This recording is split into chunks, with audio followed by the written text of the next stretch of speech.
Now on to NTN. A couple of things to point out first from the motion itself. It says, under this project-based learning approach, teachers design rigorous projects tied to state and district standards.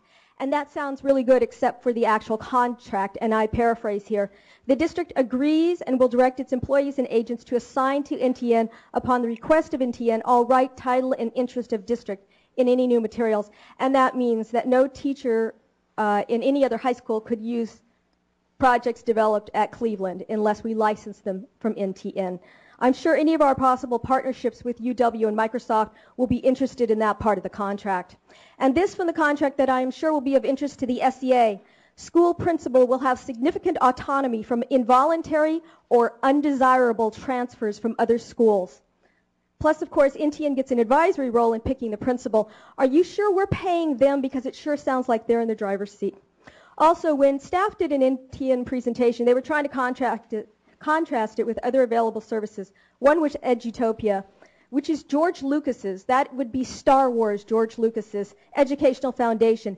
They don't do any kind of selling of services. They give out information. So why was it used for a comparison?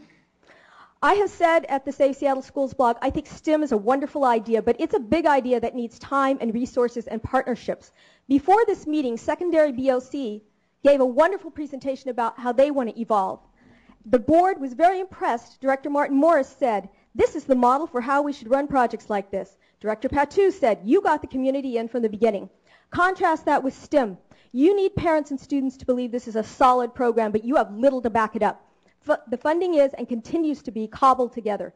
LAP money is going to STEM, so please at least own that. And where are the partners for STEM at Cleveland? I want to get behind this project and believe in it, but the restrictive nature of the contract, the secrecy behind the contract, the lack of engagement on the contract, and the fact that this district is racing to get everything done does not bode well for STEM at Cleveland. That's not being a naysayer, that is pointing out the obvious.